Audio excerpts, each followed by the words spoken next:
In March of this year, A24 released X, a horror film from director Ty West centered around a group of young people shooting an adult film in the 70s with hopes of making it big. This draws the envy of their elderly hosts, Howard and Pearl, and ultimately leads to bloodshed. Just 6 months later, a prequel shot in secret releases to tell the backstory of the murderous Pearl.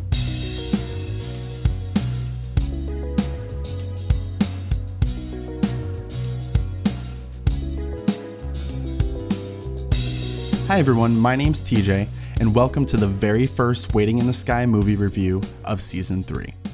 This is a fun one today, as I will be talking about Pearl, the secret prequel to X, set roughly 60 years prior to the first film.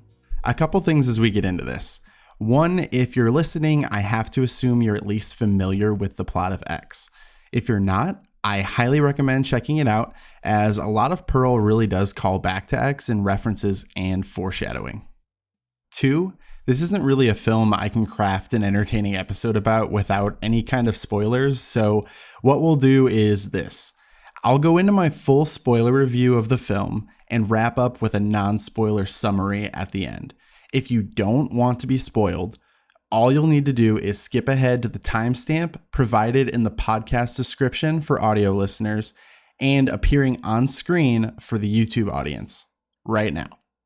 All right, that's my warning. Let's get to the good stuff.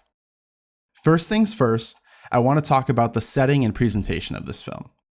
So whereas X was clearly inspired by the Texas Chainsaw Massacre, Pearl is almost a deranged Wizard of Oz, I guess.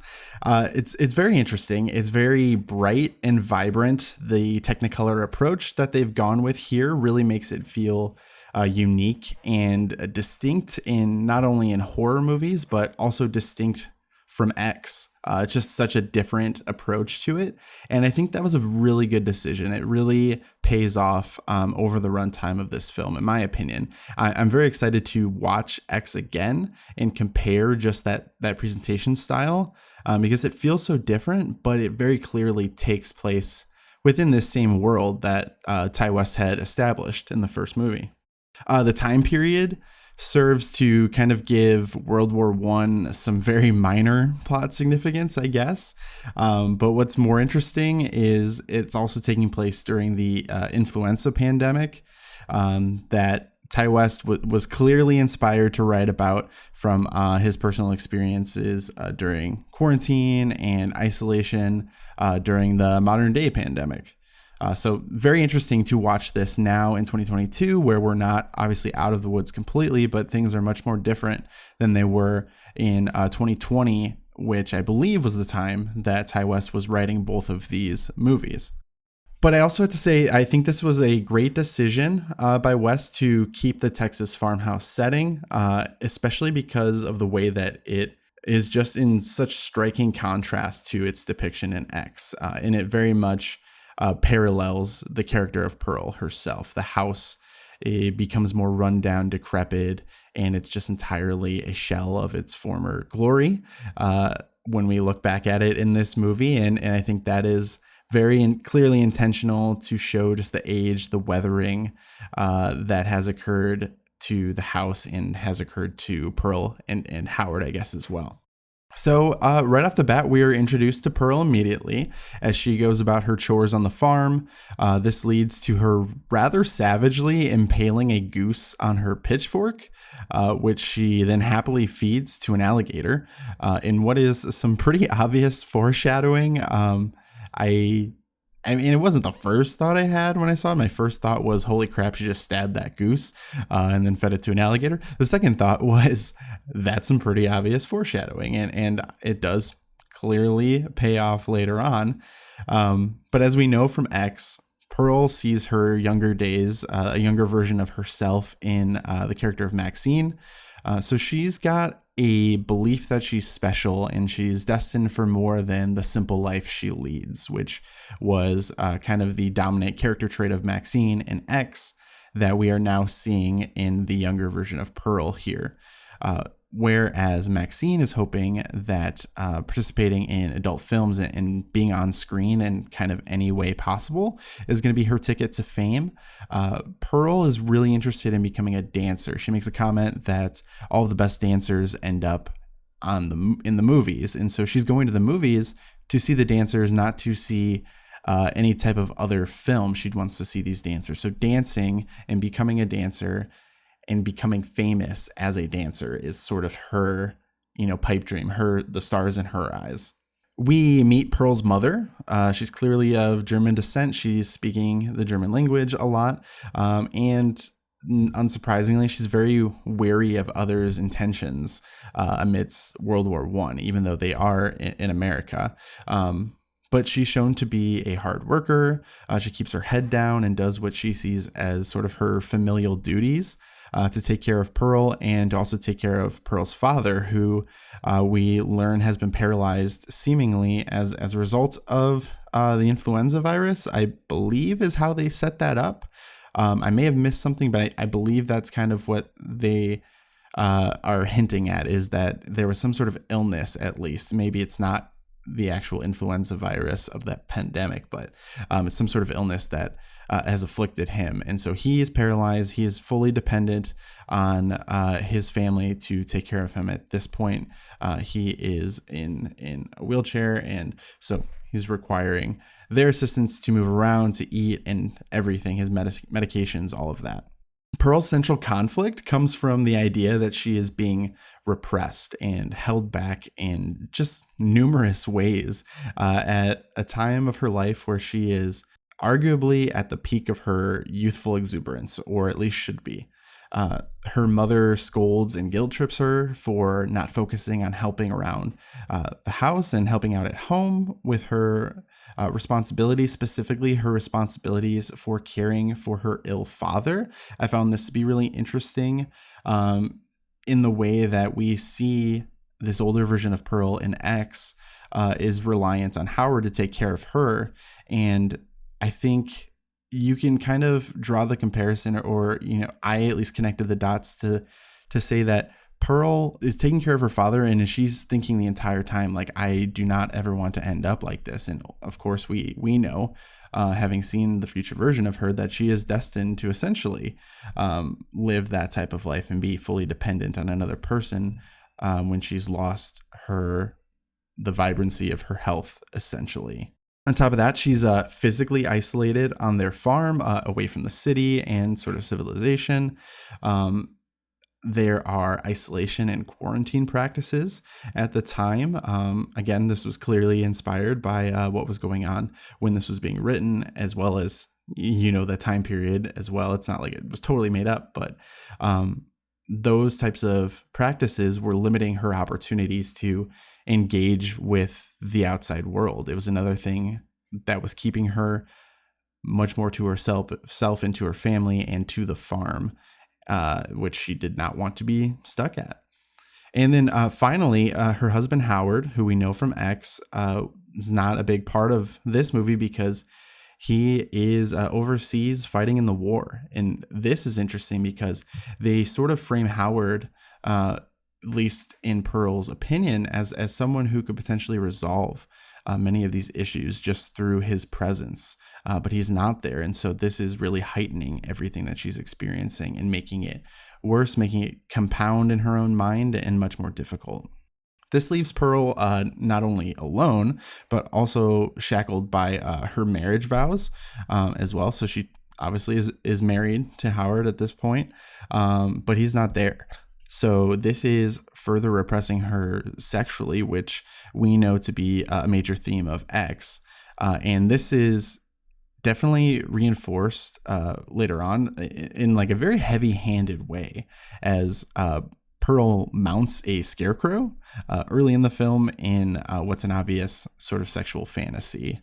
So kind of the first inciting incident here, inciting event, is that Pearl goes into the city to pick up medicine for her father at her mother's request, but she decides to make a detour to the theater to see one of these films with the dancers in it that she's such a big fan of and she's aspiring to be a part of. there, after the movie, she encounters the projectionist, who she seems to strike up a genuine friendship with. And that ultimately leads him to be the subject of her fantasy with the Scarecrow. And I think it was just to illustrate that she's not interacting with very many people. So the fact that she did interact with a man who was kind and good looking guy was enough for her to then envision him in that fantasy. And then she is yelling at the Scarecrow that she's married. So I think, again, illustrating sort of the shackles of marriage and the way that that's weighing her down. As she returns home, she engages in conflict with her mother, who is now wanting her to quarantine herself. She knows that she was spending time doing other things. She comes back with the Scarecrow's hat, and so she wants her to quarantine herself outside of the house in the barn so that she's not potentially passing germs from the virus to her parents. And ultimately, Pearl's pent-up frustration unleashes, and this is where things really take off. Now, I think the film is great as a prequel because it successfully builds on the character we know, fleshing out the ideas of lost youth, sexual repression, and murderous envy. So let's just take a minute here and let's look at her interactions with the other characters and what we can learn about those characters. So let's start with her mom. So her mom is not cruel or mean. She is just very blunt and very clearly has different priorities than Pearl does. Pearl feels like she is destined for something greater, and her mom really feels that her duty, her responsibility is to take care of her family and to put their health and safety above all else. And that's where their central conflict comes from. And they even are at the point where essentially her mother is asking, why do you think you're so much better than us? At the point where things really boil over. And I think that's very interesting to just see that it's not like this is a, evil stepmother type of situation. No, this is just two people with very, very different ideologies. And I think the fact that her mom is of German descent, she's very clearly like a recent German immigrant, whereas Pearl was clearly raised as an American with her Texas accent compared to her mother, who is full on speaking German throughout most of the movie. It's very interesting, and it makes a lot of sense stylistically and thematically. So her dad, obviously, he's paralyzed from his illness. And while you can often see a great deal of emotion in his eyes, actually, Pearl essentially treats him much like she treats the Scarecrow earlier in the movie, with this sort of a morbid curiosity in what's essentially she sees as a lifeless object masquerading as a human. She even asks her dad at one point, she gets in his face, she's poking and prodding with his face, and she asks him, "Are you still in there?" So I think that is really illustrating that point, that she does not see this as her father anymore. This is purely a burden, a responsibility that she does not want to have. The projectionist is exciting. He is opportunity. And to Pearl, he represents essentially her chance to still enjoy her youth without all these shackles that have her in place right now. She's feeling very hopeless when she meets him, and that is sort of the little bit of light that she can cling to, and it's just very exciting, and she fixates on that, we see later on. And then finally, I think the last sort of major character here is Mitzi, who is her sister-in-law, Howard's sister. And essentially, Mitzi is a target of envy here. And that envy slowly grows and compounds throughout the film as we see Pearl becoming more and more unhinged. But I think they do have a very interesting relationship early on that is very sisterly. And they touch on that. And I want to get to that later as well. But those are the main characters outside of Pearl herself. And I think it's very interesting the way that these characters are positioned and essentially how Pearl is perceiving them and what they represent to the story. When we hit Pearl's breaking point, she's essentially wrestling with her mom because she is insistent on auditioning for the church dance group, and her mom won't support it because, again, their priorities are entirely different here. Then the mom, I believe, accidentally catches fire from the fireplace, being shoved next to the fireplace. Her dress gets inflamed, and then Pearl looks shocked. There's shock on her face, and then she rushes to put out the fire, but I believe she puts out the fire with a pot of boiling water, which essentially just makes things even worse, and dooms her mother at that point. I think we can kind of see a survival instinct kick in, and she tosses the body down into the cellar to leave her mother for dead. Then runs to the city. She's clearly looking to find that comfort in the projectionist, who, again, at this point, she's essentially viewing as her salvation. And that's kind of a poison pill, to be honest, because as he starts to see that something is clearly off with her, which her mother actually predicted exactly this, that the more time she spends with others outside of her family, that they will notice that something is wrong with her. So clearly, like, her mother saw that something is wrong with her and was just kind of dealing with it, I guess. But the projectionist starts to see this, and he very kindly, I think, and in a fairly respectful manner, begins to distance himself. And she won't accept this. She starts yelling at him, like, why? What did I do wrong? And he says, you're scaring me. It was very honest. And I kept waiting for this guy to end up, being a jerk. And I thought that was really interesting, that he actually was a legitimately, like, a good guy, at least from what we saw of him. He seemed to be a good guy, respectful guy, for the most part. And I was waiting for there to be a turn that doesn't really happen. It's instead Pearl that fully turns, loses it, and then is running him through with a pitchfork. Very gruesome, but definitely not the most gruesome kill in this film. But so yeah, she's essentially, I don't think her mom is technically dead at this point, but it's pretty much dead. She was left for dead, accepted as dead at one point.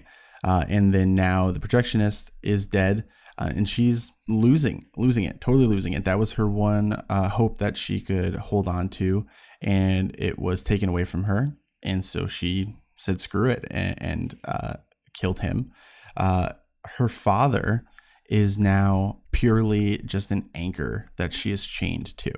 And she, at this point, is ready to be free of that anchor. And so she turns her attention to her father, and she kills him in what is the most reluctant murder of the film, though still a murder that occurs, I guess. So you almost wonder if there is room to expand on her relationship with her father before his illness paralyzed him, because it seems like they maybe had a connection that was stronger than her relationship with her mother. And that's where it kind of leads to the little bit of hesitancy that we see when it comes to when Pearl is actually coming to kill her father. But essentially, she's at a point of no return at this point, and she puts all of her hopes and dreams into this dance audition, which, to no surprise, doesn't go very well. The judges likely plant or just nurture a seed of essentially evergreen envy in Pearl when they say that they're looking for someone younger and blonde. That fits the description of both Mitzi in this film and also of Brittany Snow's character in X, which we definitely see some tension between those two in that movie. But Mitzi's her friend and her family, and those are points that were emphasized early on, like I mentioned. And we see Pearl cling to that with a certain level of, like, comfort and joy. And I think this really sets the stage for the confession scene, where it's honestly just an absolute highlight. So Mia Goth is fantastic here. She's monologuing about her struggles and how everything has spiraled. And she's, of course, talking to an increasingly frightened Mitzi, but they were setting it up as role playing, as if Mitzi was Howard, and Pearl can only see Howard there. She's completely eliminated Mitzi from her mind during this time, and she, for all intents and purposes, is talking to Howard. Pearl admits to feeling abandoned by Howard. Then she admits to her infidelity with the projectionist, and eventually then admits to the murders on the farm of her parents and the projectionist. Mitzi, we see her kind of get up at one point and sort of the I ate on my head out SpongeBob meme. But she gets up and she honestly like somehow manages to keep a straight face here, essentially like navigating a minefield to choose her words while looking for an exit strategy. I really like the performance here from that actress as well in this scene. And she seemingly pulls it off, walking out of the house. And then we see Pearl emerge from the house with an axe. She picks up an axe. And at this point, she goes to chop down what had to be the teeniest, tiniest chance of redemption. And if not redemption, then at least like a greater sense of understanding her as a person and not just as this like evil force of nature. This is the final point of transformation for Pearl, who becomes the woman we know from X. Specifically, I think this happens as Mitzi pleads for her life and offers to do anything Pearl wants. Pearl's response is, quote, "It's not about what I want anymore. It's about making the best of what I have." So clearly, she's no longer wanting to leave the farm, where at one point she wanted that more than anything. And instead, she has just accepted that that's where she is and that's where she'll be until her final day. This is also cemented when Howard returns from the war. He enters the house in search of Pearl to find the dinner scene Pearl had set up with the rotting bodies of her parents and also the pig that was a gift from Mitzi and Howard's mother. The pig, to me, seemed to represent a wasted gift, not unlike the gift of youth and the possibilities of a young life. That's just at least my interpretation. At this point, we see maggots have overrun what was once a very appetizing pig, transforming it just as Pearl herself has been transformed. If that all wasn't enough of a confirmation at this point, we see her holding a pitcher of lemonade in the kitchen when she greets Howard. And this is an obvious nod to her sit down with Maxine and X, where she pours her a glass of lemonade to sort of confront her past in that way. Mia Goth gives an absolutely award-worthy performance over the credits as the film ends here with this unbroken shot of Pearl's face showing this really heavy mix of emotion and this unnerving smile. So honestly, I mean, give her an Oscar right now, because that was very unnerving, like I said, to watch that and to see it slowly.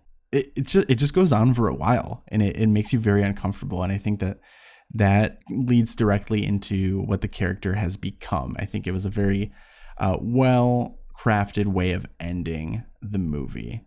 To wrap this review up in a non-spoiler summary, here are my closing thoughts. Pearl is a movie that truly feels a part of the world that X established. It benefits tremendously from its prequel nature, rewarding viewers that have familiarity with the first movie that was released only 6 months ago. That said, the tone and presentation vary from X in such a delightful way that it's almost surprising this was directed by the same man and at the same time as X. The bright Technicolor approach serves to color the rosy viewpoint of Pearl, the main character who serves as both protagonist and antagonist. Mia Goth, who reprises her role as Pearl from X, just 60 years younger and much more similar to her other character in X, Maxine, is an absolute standout, and this film rises and falls on her performance.